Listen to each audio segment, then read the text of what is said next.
Today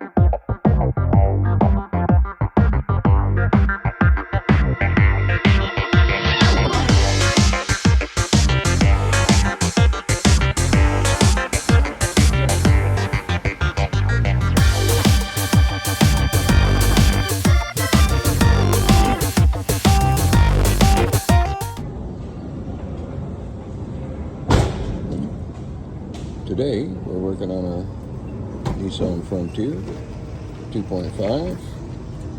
The heater core has been leaking for quite a while,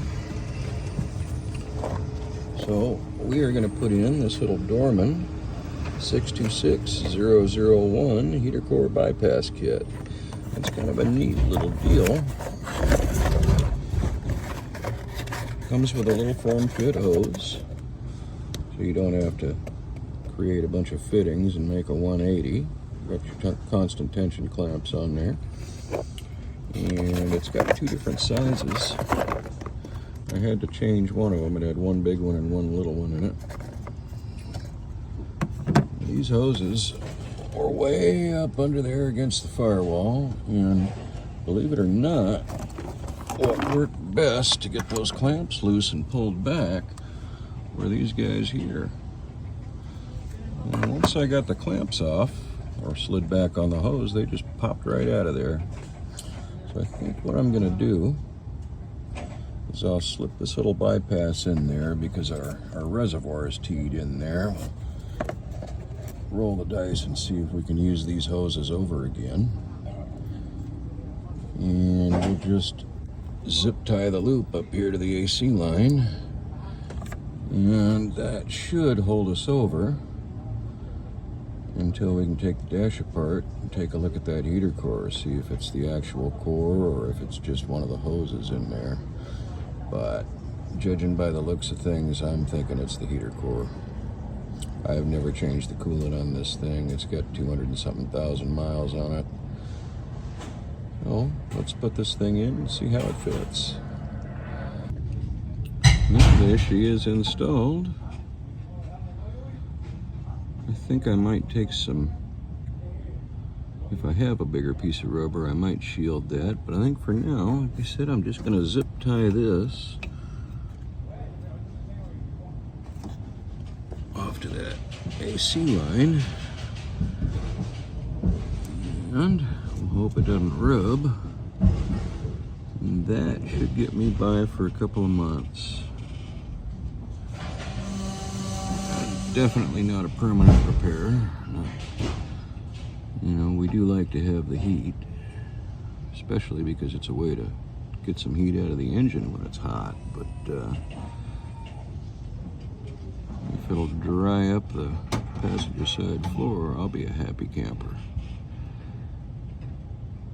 And there you go. That is a heater core bypass. Take her easy.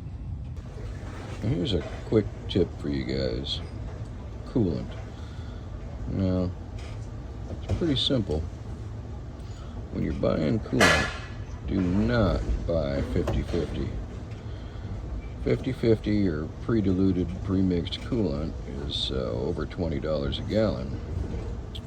Full strength coolant is about $14. Tell me how that works. All they're doing is cutting it 50%, shaking it up for you.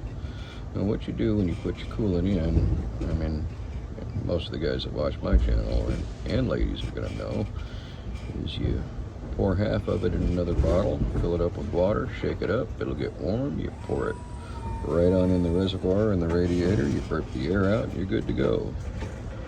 Well, you buy it 50-50, I guess you can just dump it right on in, but you know, they're charging you a 50% tax for some water.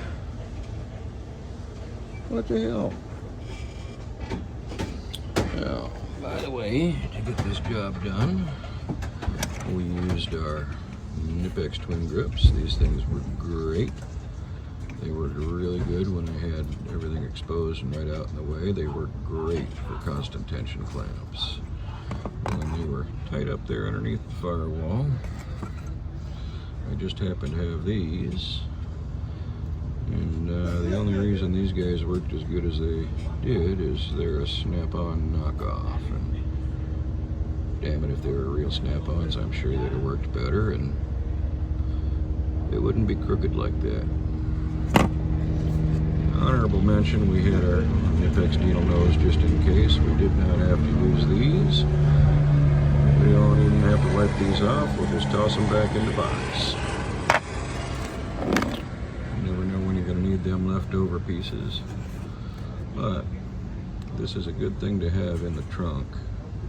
You may be on the side of the road somewhere and you need that.